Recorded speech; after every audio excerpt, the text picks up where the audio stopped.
आप सभी का। मैं हूं आपके साथ आकांक्षा राजपूत। सीएम योगी के ड्रीम प्रोजेक्ट ग्रेटर नोएडा में बनने वाले इंटरनेशनल फिल्म सिटी को जल्द ही पंख लगने वाले हैं।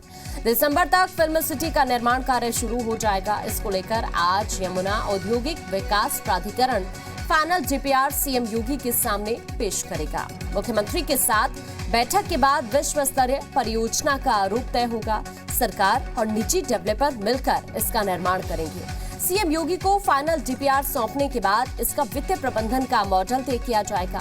फाइनल डीपीआर में वित्तीय मॉडल की पूरी जानकारी है। इसमें फंड की व्यवस्था की भी जानकारी है। इसके अलावा तीनों चरणों में आने वाले खर्च की जानकारी और निर्धारित समय सीमा का विस्तृत ब्यौरा दिया गया है। इसमें संचालन और रखरखाव के साथ आय और रोजगार की भी जानकारी है। आपको बता दें कि इस पूरी प्रक्रिया के बाद ग्लोबल टेंडर के तहत डेवलपर का चयन किया जाएगा। तो फिल्म सिटी की फाइनल डीपीआर आज सौंपी जाएगी। अब ऐसे में आपको ये जानकारी दे दें। इसके अलावा तीनों चरणों में आने वाले खर्च की जानकारी और निर्धारित समय सीमा का विस्तृत ब्यौरा भी इसी में दिया गया है।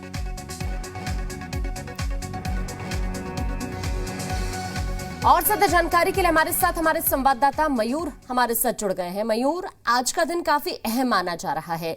सीएम योगी को फाइनल डीपीआर सौंपी जाएगी आज। बिल्कुल आकांक्षा, देखिए सीएम योगी का ये ड्रीम प्रोजेक्ट है जो कि इंटरनेशनल फिल्म सिटी है जो कि ग्रेटर नोएडा में बनना है। इसको लेकर काफी दिनों से लगातार कवायद चल रही थी और आज वो दिन आ गया है जब फाइनल डीपीआर मुख्यमंत्री के आगे पेश किया जाएगा। यमुना औद्योगिक विकास प्राधिकरण है जो कि इसकी पूरी योजना तैयार कर रहा है। इसमें कितना पैसा लगेगा, कितना समय लगेगा और कौन कौन सी कंपनीज इसमें शामिल होंगी, इन तमाम सारी बातों को लेकर आज बैठक होगी। और लगातार हमने पहले भी देखा कि मुख्यमंत्री किस तरीके से बहुत ज्यादा लालायित थे कि यहाँ पर भी फिल्म सिटी बने, जिसको लेकर वो मुंबई गए। वहां के जो फिल्मी जगत के लोग हैं उनसे मिले, चाहे वो डायरेक्टर प्रोड्यूसर्स हो, चाहे वो कलाकार हो। लगातार मुंबई से भी कलाकार जब भी उत्तर प्रदेश आते हैं फिल्म को शूट करने के लिए, मुख्यमंत्री योगी आदित्यनाथ से जरूर मिलते हैं।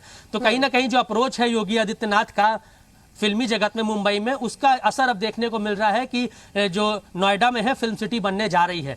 आज इसकी बैठक है, इसमें तमाम सारे जो बिंदु हैं उसको तय किया जाएगा और ऐसा माना जा रहा है कि इस साल के अंत यानी दिसंबर तक इसका काम भी शुरू हो जाएगा। तो कहीं ना कहीं ये देखने वाली अब बात होगी कि इस साल अगर दिसंबर में इसका काम शुरू होता है तो ये प्रोजेक्ट कितने दिनों तक आगे जाता है और कब तक ये फिल्म सिटी बनकर तैयार होती है। ऐसा कहा जा रहा है कि नॉर्थ इंडिया की सबसे बड़ी फिल्म सिटी होगी रामोजी फिल्म सिटी के बाद। तो कहीं ना कहीं यहाँ के जो कलाकार हैं, लोकल कलाकार हैं, उनके लिए एक बहुत बेहतरीन मौका होगा कि वो अपने ही क्षेत्र में रह के अपनी कलाकारी के प्रदर्शन कर पाए और फिल्मों में अपना नाम रोशन कर सके। कहीं ना कहीं मुंबई में उनको जाना पड़ता है, स्ट्रगल करना पड़ता है। तो अब शायद वो चीज़ें ना देखने को मिले कि जो नॉर्थ इंडिया के कलाकार हैं वो इस फिल्म सिटी का जो ये योजना है इसकी लाभ उठा सकेंगे। तमाम ऐसे कलाकार भी हैं मुंबई के जो यहाँ पर लखनऊ में और कानपुर में फिल्म की शूटिंग करना चाहते हैं, उत्तर प्रदेश में फिल्म की शूटिंग करना चाहते हैं। वजह साफ है कि जब भी उत्तर प्रदेश में किसी फिल्म की शूटिंग होती है तो सरकार अनुदान देती है, अपनी तरफ से पैसा देती है और यहाँ पर इतनी ज़्यादा फैसिलिटीज़ हैं कि कोई भी परमिशन लेने के लिए किसी भी डायरेक्टर या प्रोड्यूसर को कहीं भागना नहीं पड़ता है। आसानी से चीज़ें हो पाती हैं और कम बजट में यहाँ पे फिल्में तैयार होती हैं और सिर्फ देश में नहीं विदेशों में भी नाम कमाती हैं। बिल्कुल, आप बने रहे हमारे साथ। इसी बीच हिमांशु हमारे साथ नोएडा से जुड़ गए हैं। हिमांशु, सीएम योगी का ड्रीम प्रोजेक्ट ये है, इसको देखते हुए फिल्म सिटी को लेकर आज फाइनल डीपीआर सौंपनी है। अब ऐसे में उम्मीद यही है कि दिसंबर तक निर्माण कार्य शुरू हो जाएगा फिल्म सिटी को लेकर।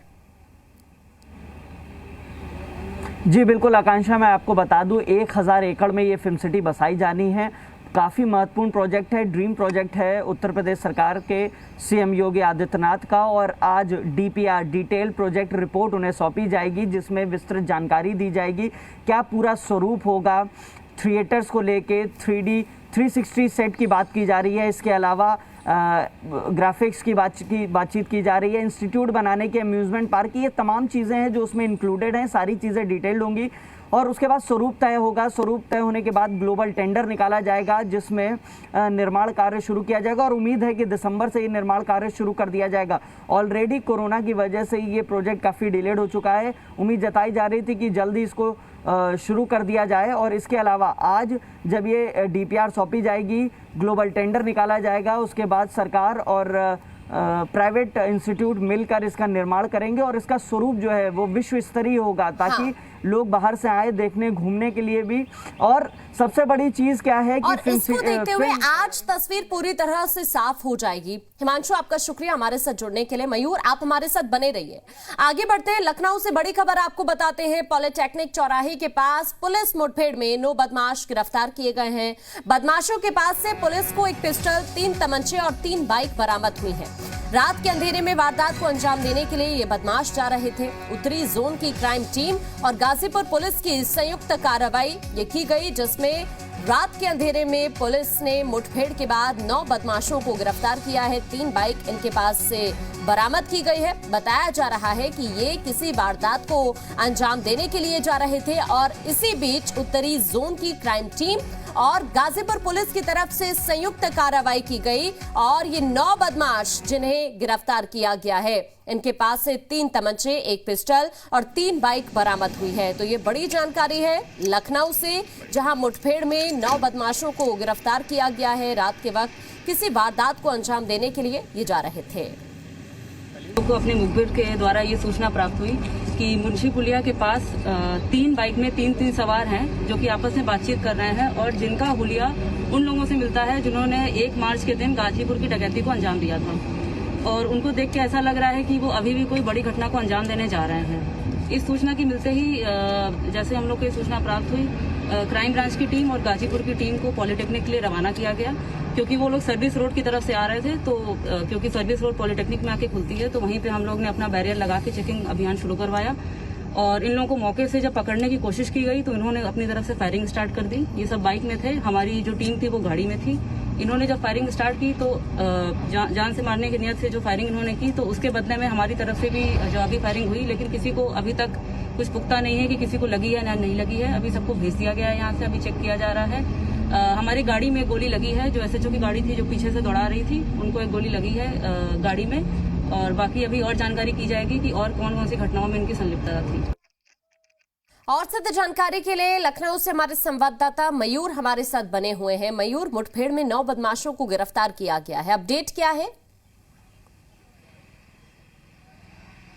बिल्कुल आकांक्षा, देखिए गाजीपुर पुलिस की और लखनऊ की जो क्राइम ब्रांच की टीम है उसके लिए एक बड़ी उपलब्धि है कि उन्होंने तत्परता दिखाई और रात को जो 9 बदमाश किसी घटना को अंजाम देने जा रहे थे उनको पहले ही पकड़ लिया। रात के 2 से 3 बजे की यह घटना है जब पुलिस को मुखबिर के द्वारा यह सूचना मिली कि 3 बाइक से 9 लोग ऐसे हैं जो कि मुंशी पुलिया चौराहे पर मौजूद हैं और वो ऐसी बातें कर रहे हैं कि शायद वो किसी वारदात को अंजाम देने जा रहे हैं। यह भी बताया जा रहा है कि यह सूचना मिली है कि 1 मार्च को गाजीपुर थाना क्षेत्र में एक डकैती पड़ी थी और लगभग वही 9 लोग उसमें शामिल थे, ऐसी उनकी पहचान की गई।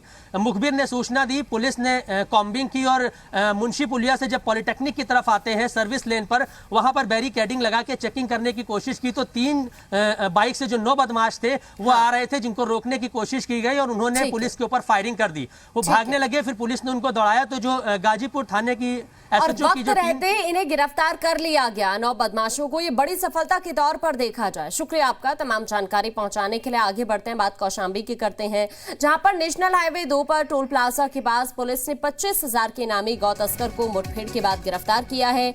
मुठभेड़ में गौ तस्कर के पैर में गोली लगी है, जिसे अस्पताल में भर्ती कराया गया है।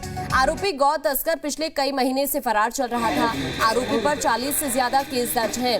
देर रात पुलिस को मुखबिर से सूचना मिली थी कि आरोपी टोल प्लाजा के पास मौजूद है। मौके पर अपने आप को पुलिस से घिरता देख आरोपी ने पुलिस पर फायर कर दिया। जवाबी कार्रवाई में पुलिस ने आरोपी को मुठभेड़ के बाद पकड़ लिया। कई महीनों से फरार था। एक मुठभेड़ हुई जिसमें एक अपराधी अजमेरी नाम का पकड़ा गया है, जिसको पैर में गोली लगी है।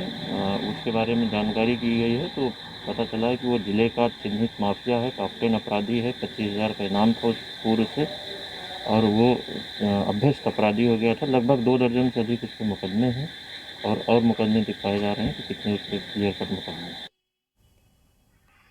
तो 25,000 का इनामी गौ तस्कर जिसको पुलिस ने गिरफ्तार कर लिया है, कई महीनों से फरार ये चल रहा था। अगर बात की जाए इस आरोपी की तो 40 मुकदमे दर्ज हैं इस आरोपी पर, जिसको देखते हुए पुलिस ने 25,000 का इनाम भी घोषित इसके लिए किया था। कोरोना की तीसरी लहर के आने से पहले यूपी में तैयारियां तेज कर दी गई हैं। मुख्यमंत्री योगी आदित्यनाथ ने अयोध्या जिले के सीएचसी मसौदा को गोद लिया है। इस सामुदायिक स्वास्थ्य केंद्र को कोविड स्पेशल अस्पताल का दर्जा दिया जाएगा, जिसमें 10 ऑक्सीजन कंसंट्रेटर देने के बाद प्रयोग होने वाले अन्य संसाधनों से लेकर इलाज के लिए डॉक्टर्स का ब्यौरा भी केंद्र के प्रभारी से मांगा गया है। यह अस्पताल कितने बेड का तैयार होगा, इसके लिए अधिकारियों के साथ विचार विमर्श किया जा रहा है। शासन की तरफ से सीएमओ को भेजे गए पत्र में संसाधन की कमी और उपलब्ध संसाधनों की सूची के साथ ही केंद्र पर तैनात डॉक्टर्स की संख्या मुहैया कराने के लिए कहा गया है। तो सीएम योगी की तरफ से सीएचसी को गोद लिया गया है। लोगों के लिए सौभाग्य की बात है। पीएचसी पूरा बाजार मैंने गोद लिया है, मसौदा माननीय मुख्यमंत्री जी ने ले लिया, तो हमारे लिए तो सौभाग्य की बात है। हमारी विधानसभा में प्रमुख पीएचसी और हॉस्पिटल सब अपग्रेड हो रहे हैं। आने वाले समय से माननीय मुख्यमंत्री जी ने जिस प्रकार से उत्तर प्रदेश के अंदर कोरोना को मात दी है, ये अपने आप में बेमिसाल है। कोविड की तीसरी लहर है, उसके आधार पर इसको लिया गया है। ठीक है, कोरोना तीसरा लहर, उस हिसाब से इसकी तैयारी हो रही है। और सुधार में क्या है, जो मैन पावर बढ़ाए जा रहे हैं, इक्विपमेंट दिया जा रहा है, और जो भी यहाँ मतलब समस्याएं हैं सब दूर की जा रही हैं। और ज्यादा जानकारी के लिए मनमीत हमारे संवाददाता हमारे साथ जुड़ गए हैं। मनमीत, सीएचसी मसौदा को सीएम योगी ने गोद लिया है। देखिए, हाँ, मुख्यमंत्री योगी आदित्यनाथ क्योंकि स्वास्थ्य सेवा को लेकर बेहद गंभीर है, और ऐसे में अगर कोरोना की तीसरी लहर आती तो किस तरीके से जो तैयारी की जाए उसको लेकर भी बहुत गंभीर है। इसीलिए अयोध्या के जो सामुदायिक स्वास्थ्य केंद्र मसौदा है उसको मुख्यमंत्री योगी आदित्यनाथ ने खुद गोद लिया है। ये कितने बेड का होगा अभी ये क्लियर नहीं हो पा रहा है, क्योंकि उस पर मंथन जारी है। हालांकि यहाँ पर जो है सुविधाएं बढ़ेंगी, डॉक्टर्स बढ़ेंगे, स्टाफ बढ़ेंगे। 10 कंसंट्रेटर अभी यहाँ पे आ गए हैं, जिससे कि ऑक्सीजन की किसी तरह की कमी ना हो, और ये कोविड हॉस्पिटल के रूप में इसको परिवर्तित किया जाएगा। तो ये अगर देखा जाए तो बहुत महत्वपूर्ण है, क्योंकि मुख्यमंत्री योगी आदित्यनाथ द्वारा जो है खुद जो अयोध्या जिले के सामुदायिक स्वास्थ्य केंद्र मसौदा है उसको गोद लिया गया है, और इसके हालात अब चेंज होंगे। और अगर कोविड की तीसरी लहर आती है तो उसको गंभीरता के साथ कोई बुरा परिणाम ना आए, इसके लिए जो है स्वास्थ्य सेवाएं यहाँ बेहतर होंगी। बिल्कुल, आगे किस तरह की यहाँ पर सुविधाएं दी जाती हैं ये देखना होगा। आप बने रहिए मनमीत हमारे साथ। आगे बढ़ते हैं। यूपी में कोरोना के एक्टिव केस कम होने के साथ ही धार्मिक स्थल खुलने लगे हैं। संकट मोचन मंदिर हो या काशी विश्वनाथ मंदिर, श्रद्धालु दर्शन के लिए पहुंचने लगे हैं। काशी विश्वनाथ मंदिर प्रशासन ने सोशल डिस्टेंसिंग के साथ दर्शन का फैसला लिया है। साथ ही RT-PCR रिपोर्ट की अनिवार्यता समाप्त कर दी गई है, लेकिन गर्भगृह में प्रवेश पर लगी हुई रोक अभी भी जारी रहेगी। अनलॉक की प्रक्रिया ने धर्मनगरी अयोध्या को भी श्रद्धालुओं और पर्यटकों से गुलजार कर दिया है। राम जन्मभूमि, हनुमानगढ़ी, कनक भवन और सरयू घाट पर पर्यटक और श्रद्धालु पहुंचने लगे हैं। धार्मिक आयोजन के लिए कोरोना गाइडलाइंस का पालन अनिवार्य है। मंदिरों में भक्त और मंदिर प्रशासन कोरोना गाइडलाइंस का पालन कर रहे हैं। इधर मथुरा में बांके बिहारी मंदिर में भी दर्शन के लिए भक्तों का आना शुरू हो गया है। वृंदावन में बांके बिहारी के दर्शन करने वाले भक्तों को पहले रजिस्ट्रेशन कराना जरूरी है। वहीं मंदिर में एक बार में सिर्फ 5 लोगों के प्रवेश को मंजूरी दी गई है। तो कोरोना के केस अब कम हुए तो धीरे धीरे धार्मिक स्थल हैं जो वो भी खुलने लगे हैं, लेकिन बड़ी बात यह है कि धार्मिक आयोजन के लिए गाइडलाइंस का पालन भी अनिवार्य किया गया है। ये 3 तस्वीर हम आपको दिखा रहे हैं, वाराणसी की, अयोध्या की और मथुरा की ये तस्वीर हम आपको दिखा रहे हैं, जहां देखिए कि जैसे ही यहाँ धर्मस्थल खुले हैं तो उसके साथ ही किस तरह से यहाँ पर जो मंदिर के पुजारी हैं सोशल डिस्टेंसिंग का पालन करा रहे हैं, ये आप तस्वीरों में देख सकते हैं। और ज्यादा जानकारी के लिए वाराणसी से विशांत हमारे संवाददाता जुड़ गए हैं। अयोध्या से मनमीत हमारे साथ बने हुए हैं और साथ ही मथुरा से कन्हैया हमारे साथ बने हुए हैं। विशांत, इस वक्त कोरोना के केसेस कम हो रहे हैं तो धार्मिक स्थल भी खुलने लगे हैं, वहां की क्या तस्वीर? जी बिल्कुल, जैसे ही कल वाराणसी अनलॉक हुआ, रफ्तार पकड़ी, धार्मिक जो स्थल थे उनको खोलने की अनुमति दे दी गई। हालांकि काशी विश्वनाथ मंदिर की अगर मैं बात करूं तो वो कल नहीं खुला था, आज खुला था। सबसे बड़ी राहत ये दी गई है कि जैसे कि पहले मंदिर में ये बताया गया था कि बिना RT-PCR की निगेटिव रिपोर्ट के आप नहीं जा सकते हैं, अभी वो बाध्यता खत्म कर दी गई है। मैं इस वक्त काशी विश्वनाथ मंदिर की बाहर ही खड़ा हूँ और आपको कुछ तस्वीरें दिखाऊंगा कि कैसे धीरे धीरे जो श्रद्धालु हैं वो आ रहे हैं, तमाम सिक्योरिटी गार्ड बाहर खड़े हुए हैं। बिल्कुल, और ये तस्वीर आप जिस तरह से दिखा रहे हैं ये दर्शा रही है कि यहाँ पर पूरी तरह से प्रशासन की कोशिश है कि मंदिर के अंदर भी सोशल डिस्टेंसिंग का पालन किया जाए, कोविड गाइडलाइंस का पालन किया जाए। आप बने रहिए हमारे साथ, आपके पास लौटेंगे हम। अयोध्या से भी हमारे साथ हमारे संवाददाता, मथुरा से हमारे साथ कन्हैया जुड़े हुए हैं। कन्हैया, अगर मथुरा की बात की जाए तो बांके बिहारी मंदिर में भी दर्शन के लिए भक्तों का आना शुरू हो गया है, वहां से क्या तस्वीर नजर आ रही है?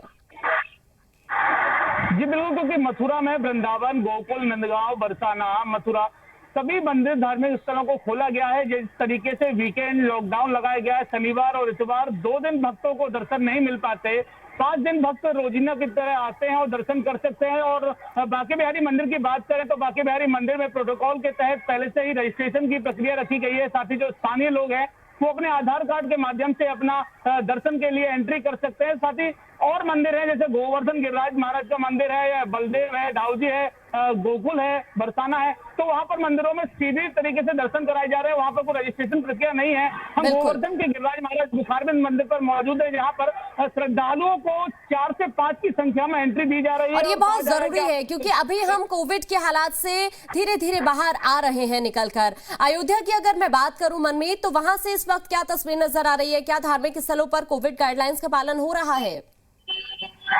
निश्चित रूप से अगर देखा जाए तो कोविड गाइडलाइन का यहाँ पालन होगा। मैं आपको सबसे पहले दिखाता हूँ तस्वीर, जो ये अयोध्या का जो 108 ज्योतिर्लिंगों में से एक ये क्षीरेश्वरनाथ मंदिर है।